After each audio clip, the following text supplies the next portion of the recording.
Environments, are they important? My answer would always be yes.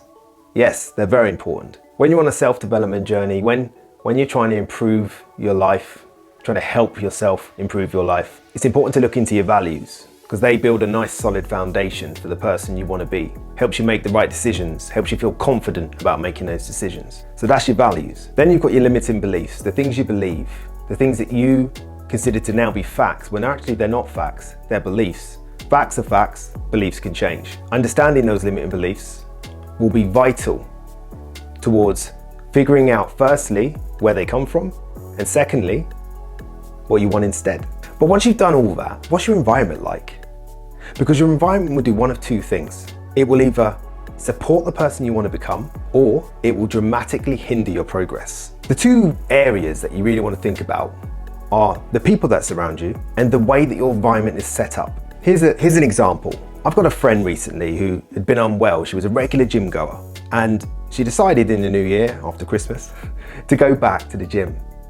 And she was struggling, really struggling. She couldn't understand why. And it turned out to be this one significant thing. Her environment wasn't right. It was hard enough for anybody, for her especially, to go to the gym, but the gym itself was the thing she had an issue with. She didn't like the people that run the gym. They wasn't very polite. They wasn't very nice to her. They wasn't very nurturing to her. And she'd begun to not like how busy it had become and what type of people were there, and it all just became very overwhelming. So had we not had a discussion about it and talked it through, she might have stopped going to the gym and she might have blamed it on exercise, but actually it was nothing to do with exercise. She still loves the gym environment. She still loves exercise. She just didn't like that gym, that environment. And that was very specific. That just speaks to the sort of level of importance of an environment. Business successes rely heavily on the creation of good environments. Coffee shops, for example. You can go to a coffee shop and you can hate their environment.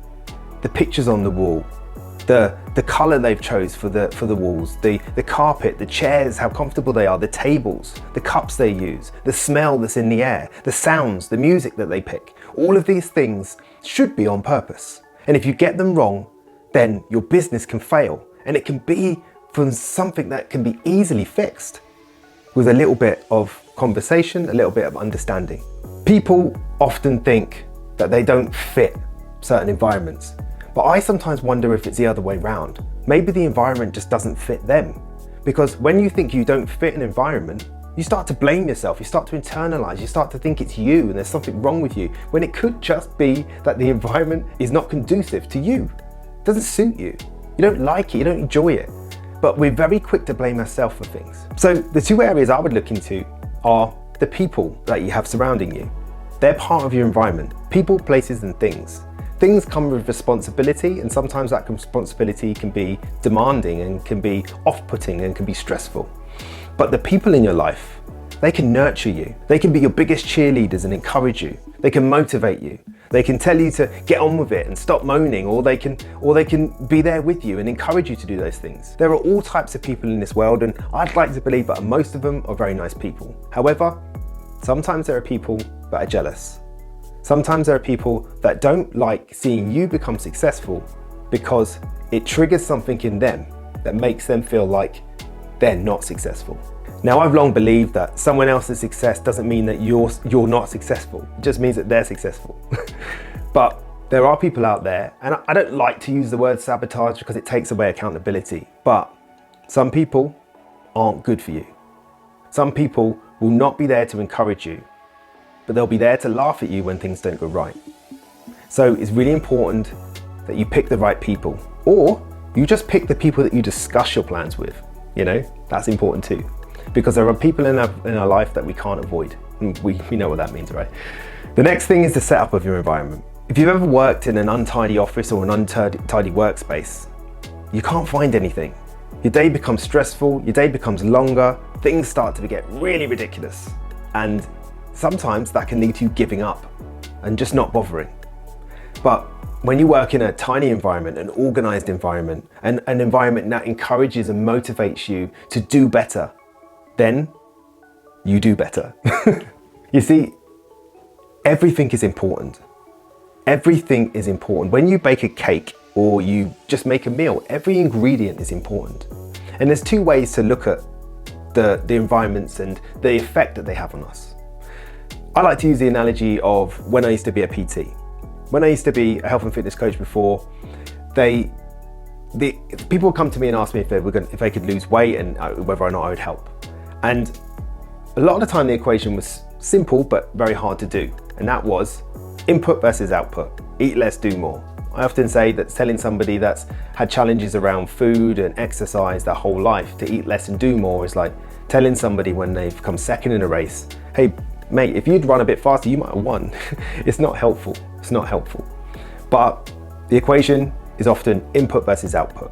What food you put into your body, what activity you put out. And it's the same with an emotional transformation. What you put in against what you put out will ultimately make a huge, huge difference. And this is what I mean by that. I was ill a little while ago and I was lying in bed and I was watching Netflix and I picked this TV show and I got into it and I was enjoying it. However, I was starting to feel a bit low. And my wife was in the other room and she walks into the room and she jokingly says, Johnny, even the music from this show that I can hear from the other room is making me feel depressed. And I was like, yeah, this is my environment right now. I'm lying in bed watching Netflix and I'm allowing this program that had dealt with some very serious, very interesting, but very serious topics. Now, I was already leaning towards being unhappy because I was stuck in bed and I didn't want to be. So watching a TV show like that was only ever going to make me feel slightly worse. So what I did is I changed it up. I decided that what I was going to do was I was going to put stand-up comedy on and I was just going to laugh for the next few days. And that's exactly what I did and it really cheered me up. Another example, you're driving in your car and a sad song comes on. Well, guess what? It makes you feel sad. Just like if a happy song comes on, it reminds you of spending time with your friends and having fun and laughing and dancing and all these things. What you allow into your life, the people, the places, the things, the TV shows, the music, everything is important.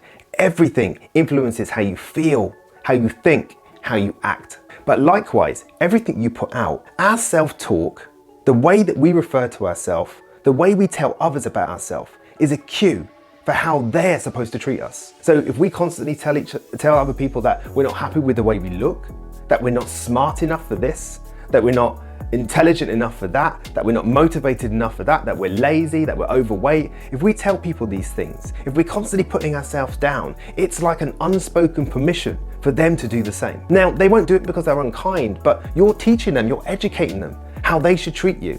So what you're putting out there is coming back to you twofold. And it's reinforcing to you how you feel about yourself. And you're stuck in this perpetual cycle of telling people how much you don't like yourself and then them reminding you of it all the time. And it just keeps going round and it becomes this confirmation bias. Doing good deeds, kindness. Kindness matters, helping people matters. Yes, we help people to help people, but you also feel really good about yourself when you've done that. And lastly, what you focus on grows stronger. If you focus on misery will grow stronger. If you focus on the things you don't like about yourself, they will grow stronger. But if you focus on the solution instead of the problem, now you're going to start moving towards a more helpful place. These practices, these daily practices are important. Catching yourself when you say these words might feel silly, you might feel daft, but stopping yourself in that moment and changing that narrative, changing what you're telling the world. Other people will notice it. They will feed it back to you. You know what? You've been a little bit more positive recently. I love the way you're starting to compliment yourself. And before you know it, you're dressing differently, acting differently. That confidence within yourself is being reinforced by the world around you. This stuff is so important. And it's something that if you can do this for yourself, if you can focus on them small little changes, they will make an enormous difference to your life. That's why I think environment is important. An environment is people, places, things, evidently television and music, and what you tell people, what you show people, how you cue people to feed that back to you. Thank you so much for listening.